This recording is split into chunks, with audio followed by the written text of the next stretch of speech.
for my picks, I think that Jalen. So let's just go to Bo Nickal. I think Bo Nickal is gonna finish Tresean Gore in the first round, probably by like a submission or something. I don't know what the odds will probably be. Jesus, minus 1250. Damn. But what do you think? Don't get it. I don't get like don't get me wrong. I understand why Bo Nickal's the favorite.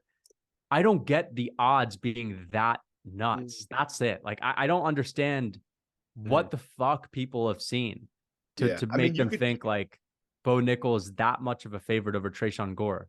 You could say like the Jamie Pickett fight, like he need him in the nuts and got the takedown from that. Like, you know, you could literally say that. And maybe Bo Nickal had like struggles with taking this guy down. Like that's the reason why I think it wouldn't be this crazy. Just based on like that's a reason right there. Yeah.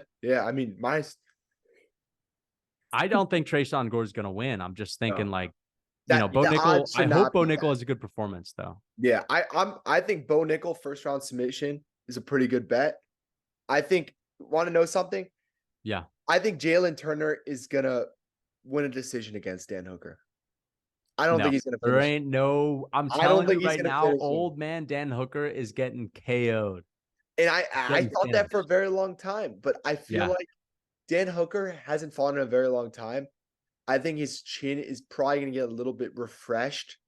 And, he's coming off a win over Claudio Puelles, bro. It's like that dude's actually. I think Turner's gonna fuck him up. Like, don't get me wrong. I think Turner's gonna fuck him up. I just for some reason see just Dan Hooker just like showing a Luke Rockhold like performance against Paulo Costa. You know, just like. But that's the thing. It's Costa, dude. That's like I don't think it's like and I think Turner's way more dangerous and all that stuff. But I could just see like sometimes when everyone expects someone to get KO'd. They just don't get KO'd. And I can kind of just see that being with Dan Hooker, and Dan Hooker showing some grit like he's had before. I genuinely think Jalen Turner's going to go in there.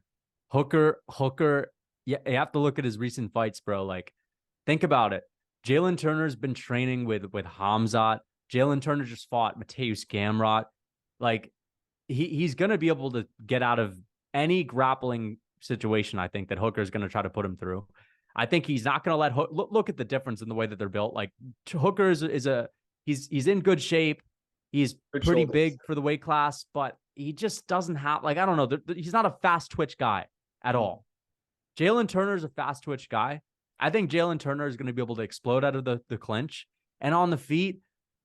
Hooker, if you're not a fast twitch guy in general, then you need that youth. He just doesn't have it anymore, man. I think Turner's going to I think he's going to blow him out of the water. I really do. I think he's going to fuck him up bad. I hope so. But I just feel like whenever we like in general, the MMA community, just think this knockout's for sure going to happen. This submission's for sure going to happen. It doesn't happen, you know, like sometimes, or so obviously it does happen sometimes. But, and I feel like the community, you know, is all going to be betting on Hooker to get finished, all that stuff. And I could just see Turner winning a 30-27 decision. I don't know why, but, and completely dominating him, but Hooker somehow just like staying in there. I don't know. Like just with like Josh Emmett versus Tapiria. Remember how everyone thought Emmett was going to get KO'd by Tapiria, and he got taken into a decision. I could see something similar to that happening.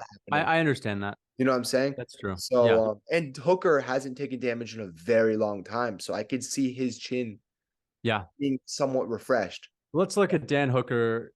He just looks so mediocre against Nasrat Haqparast. I mean, I think he's going to get fucked up. Yeah, like, I understand. I'm just saying, like, I need to see, like, where he last took damage. And I'm looking at, Allen. Yeah, dude, he got destroyed by Allen, but, it was a brutal weight cut.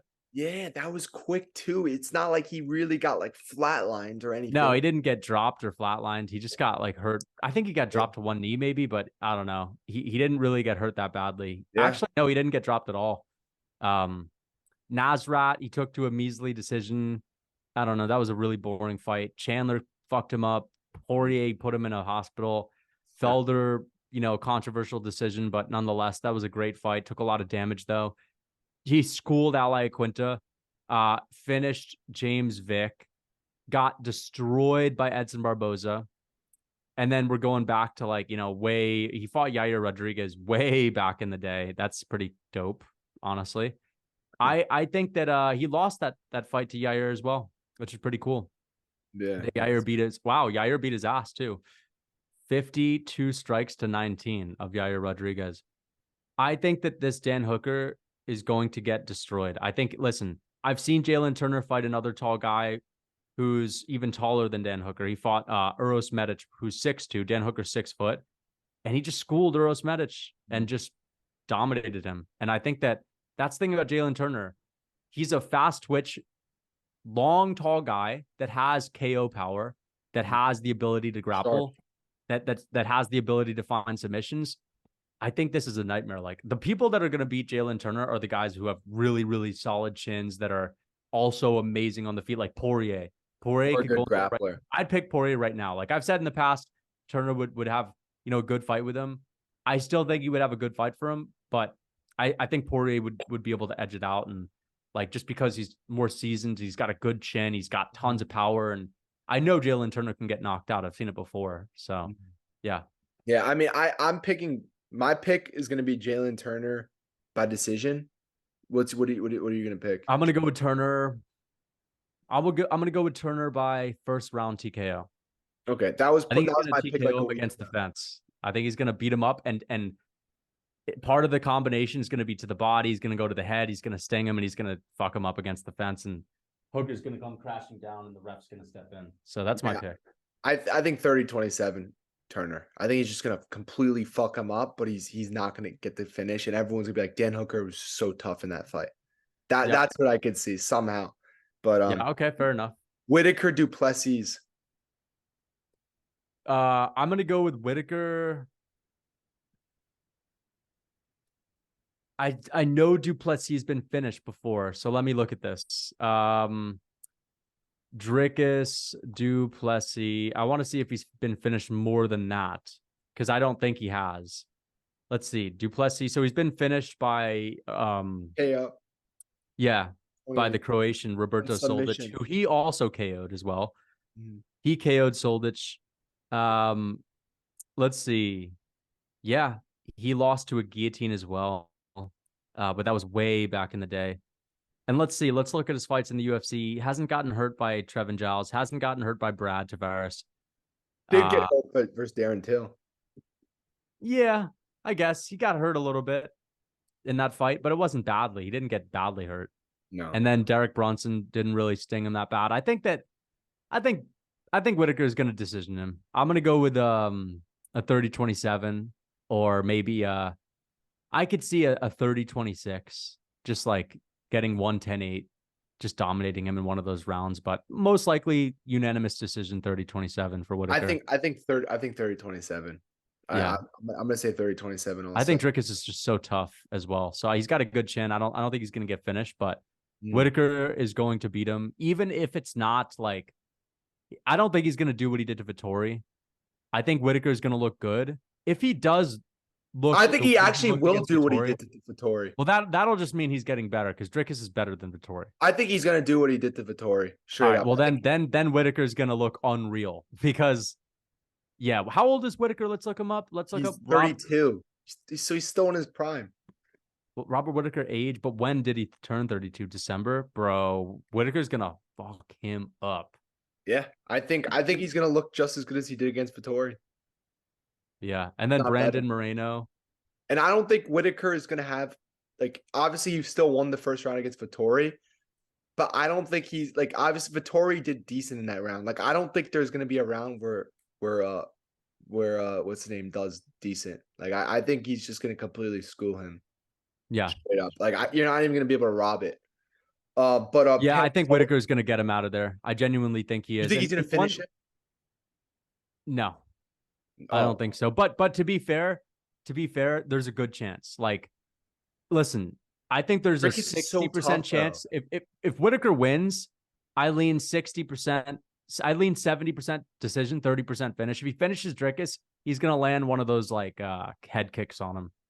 Yeah, that right hand head kick. yeah, he's The gonna one land one of that those. ones that hit Vettori but couldn't knock him out because that's Vettori. Yeah, exactly. Like Yeah. Whittaker lands that combo on. He's got such a good head kick set up, and Dricus is gonna get caught by it. Yeah. So I think to Whittaker 30-27. But I think Dricus is gonna go out there to try to grapple. You really think so? I think he is, man, because think about it. Like Whittaker, not many people have tried to take him down recently, and Dricus has really good grappling. So I think he'd be dumb not to try. Like if I'm Dricus du Plessis, you may as well try to win in any way you can. And I think that he should definitely try to grapple. Like why not? Like, Yeah. you know what I mean? If you're gonna strike first, fine, but why not grapple as well? But I mean, you may be against I a guy. understand Whittaker's got good takedown defense, but like, you know, you have to let it all out there. And if that's where his strong suit is, he needs to impose his will. And the best Dricus has looked is on the ground. As far as I'm concerned, he looked great on the ground against Darren Till. He looked great on the ground against Derek Brunson. And he's had a shitload of submissions outside of the UFC. I think the Dricus du Plessis, that's what I think he should do. I think that, yes, he should definitely strike. You should try to KO Whittaker. But it's like, if that's one of your strengths, again, I like when guys, I think that's what I've been learning. Like the longer that I watch MMA is that guys do really well when they just implement their game plan and they forget, you know, the name in front of them. Like, for example, Volkanovski against Islam. Like, dude, he's going to try to like, you know, beat Islam's ass on the feet. You can't get overly, you know, thoughtful about what your opponent's doing. Of course, you have to be respectful of what your opponent's throwing out there, but you have to just go for it. Like Khabib, he would have gone out there to try to take Charles down and beat him up. Like Islam took Charles down, you know, and that's what you have to do. Charles Oliveira, you think he's worried about, oh, Dustin Poirier is a great striker. Oh, Justin Gaethje is a great striker. I need to just take them down. No, he's getting in their face like he would anyone else. Like that's what these guys need to do. And Dricus, he's not Charles Oliveira. He doesn't fight like that, but he needs to mix it up, and he definitely needs to grapple. What about? I think with Dricus, you got to make it messy. You got to make it a messy fight against Whittaker. Whether that's like you got to make it messy, dude. Whether that's holding that against him against the cage, whether it's grappling, you know, shooting a bunch of takedowns, like you know, just striking, like whatever it is, like just make it messy because you're not going to beat Whittaker in a clean striking match, you know. No. So, you know, I don't think he's going to be able to keep it messy because I don't think he's going to be able to like really hold Whittaker against the cage. I don't think he's Whittaker's too fast for like he's he's got too much hustle for that. And he's too strong at this point too, you know, like yeah, I think du Plessis is just going to get completely outclassed. I think there's going to once again, there's going to be shown levels in the middleweight division. That's my prediction. 30-27, Robert Whittaker. Moreno versus Pantoja. I think Moreno by third round knockout. That's my prediction. I think third round knockout, third round submission. I think he finishes Pantoja. Obviously, Pantoja is very good. I'm not underestimating him or anything. I know how good he is. And I know he beat Moreno twice. But Moreno is one of the guys in the UFC, similar to Charles Oliveira to a certain extent, who just like really got it going later on in their career. And I think Moreno's right in his prime. I think he's getting better every single fight. Somehow, even though his coaches literally change every single fight. But he keeps getting. I actually think that's maybe helping him a little bit because he's learning all these different techniques from different coaches. And I think Moreno is going to show levels to this. I think this fight motivated him like no other. You know, he fought Figueiredo 4 times. Like that's probably so boring at that. You know what I mean? Like I think this fight got him up in the morning, got him very excited, all that stuff. And you know, I think he's nervous. I think he fears it, but I think he fears it in like a positive way. And I think it's gonna really helped him train harder. And I think he's gonna fuck up Pantoja. Yeah, I think he's gonna take it to Pantoja. I think he's gonna be aggressive, and yeah, I just feel like I've seen Moreno get so much better, you know, throughout the Davidson Figueiredo fights, even with the Kai Kara France fight with the striking as well. But what's impressed me with his game is his grappling. Like he's such a well-rounded grappler. You know, that submission that he got over Figueiredo in the rematch, and of course the scrambles that we've seen in both of the other fights, like the trilogy and the quadrilogy. I just think like he's 29. He's 29 and a half, so he's still like got a long way until he hits 30. And Pantoja is 33, 34. I think he's 34. 33. 33. Yeah. How old is he? When is his birthday? Let me check. Because if he's almost 34, like April 16. Oh, okay. So he just turned 33. Now, that's not like super old, to be fair. Figueiredo was a champion at 34. But I just don't think this is Figgy. Like, I know Pantoja's lost. Like, let's look at his losses, dude. He lost to Figgy. Like, yeah, there you go. Pantoja. He lost to Askarov. Yeah, man. Like, you getting out grappled by Askarov, buddy. Like, I feel like the thing is, I just think he's going to be up against a guy that he doesn't remember, you know, like I know they fought, but Brandon Moreno is a completely different guy. Pantoja is a different guy too. He's better at grappling. He's definitely better at striking, but he hasn't made the leaps and bounds improvements that we've seen from a guy like, what's his name? Brandon Moreno. And I genuinely think that we're going to see Pantoja just get outstruck, and he's not going to have much success getting a submission. And I think he's just going to lose. So I pick Brandon Moreno by a decision, honestly. I think he's going to win by decision. I think he's going to, I don't know. I just can't see him losing to this guy. Like, I don't see him losing to him. No, I also think the thing about Pantoja is that, like, I think Moreno could hold his own with the grappling. You know, it's not like Pantoja at this point is just going to take Moreno down and just submit him. Like, I don't see that happening. I think Moreno holds his own on the ground, and on the feet, he just levels above Pantoja. That's kind of how I see it. His chin is very good. I know he gets knocked down, but he doesn't get finished. Very good chin, very creative, super complete. Like, I think he'll just be too much for Pantoja. You know, I think he's going to knock him out within the first 3 rounds. And I think he is going to be winning, like, the whole fight before that, by the way. Like, yeah, I don't think I think he's just going to look phenomenal. Like, I think he's just going to put on an absolute masterclass. And, you know, I don't know about that, but Pantoja is pretty damn solid, but he is. But I mean, dude, I think Moreno is just on another level. Like, Moreno is on another level. Like, we saw him against, he was struggling with Yair France early. Yeah, and we saw him against Figgy in the last fight. I know he didn't, like, dominate him, but, like, it's clear that he's just getting better each fight, you know. And I think he's gonna continue. It's got to continue. You know, he's only 20. Thing is, though, we don't see too many finishes in these really lightweight classes in championship fights. For Moreno, you do lately. True. But he didn't really finish Figgy. It was like, you know, doctor stoppage. But either way, no, that's right. There are a lot. He has a very good style for that. Either way, it should be a good fight because Brandon Moreno. I'm excited for that. That's going to be an entertaining fight. It is. And of course, there's a little part of me that thinks that, you know, Pantoja could win. Of course, he could win. I just think Moreno is just too good at this point, you know, and he's just gonna knock him out at this point. Maybe, or maybe even submit him. But main event. All right. I'm gonna go with Volk by, I'd say 49-45, maybe 49-46, maybe. I think 49-45. I think he's going to get a 10-8. I have an announcement. Okay. I'm going back to Volk. Okay. I'm going back to Volk. Dude, I know, man. I'm going back to Volk. All right. Volk 49-46. How do you see the fight going? I think it's going to be, obviously, like, very early on. I think Volkanovski's going to be taking it slow, and Yair, I think Yair's going to be going at Volk from the get-go. I think he's going to be, like, slamming body kicks. I think he's going to be slamming leg kicks. I think that Volk is going to take him down, and I think that he's going to just put him there at the end of the round, keep him there. Second round, I think Volkanovski is going to take him down again. Then he's going to start to, like, you know, try to beat him up a little bit. Yair's going to be doing good off of his back, but Volk's going to get the better of it.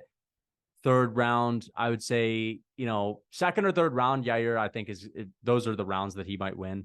Or even the first. I could see Yair outstriking Volk. Yeah. I could see Yair winning the first round. I think Volk could. I think Yair, if anything, actually would win the first. Now that I think about it, because I think that's when he's fastest, and I think he's gonna be aggressive. And even if Volk will be a little bit cautious in the first. Yeah, exactly. I think that Volk will still do well, but I just think Yair would probably get that one. Second, I think it's just going to be, again, Volkanovski starting to put the pressure on him, you know, maybe having more time on the ground. Third, fourth, fifth, Volkanovski's going to be taking him down here and there, beating him up on the ground. And every time they're on the feet, Yair's just going to be a little bit tired, and Volk's going to be, you know, putting Yair right where he wants him against the cage, pulling him and pushing him wherever he wants. And I genuinely think Volk's just going to take it by decision and have like some really good moments in the fight where he's just, the crowd is on their feet, cheering him on, and Volk's saying, yeah, I think Volk in the 4th and 5th round is gonna like completely like mop the floor with him. Just mop the floor of Yair. Yeah. You're actually right about the first round. Maybe I think Yair's might win that first. Maybe Yair just wins the first round because Volk is a bit cautious. Volk wants to just kind of feel him out a little bit. Blow the steam, get him to blow his yeah. I mean, I don't know if he's just trying to thinks he's gonna gas out, but I think he just wants to you don't want to come out too aggressive with a guy like Yair, obviously. Yeah. I think Yair, his flashiness could really show in the first round, especially in the first round. So maybe he does win the first round actually. But I think rounds 4 and 5, Volkanovski, I think Yair's face is gonna be fucked up after this fight, by the way. Dude, yeah. I think rounds 4 and 5, Volk will just completely pour it on him and just I think Volk will go back to #1 pound for pound after this fight.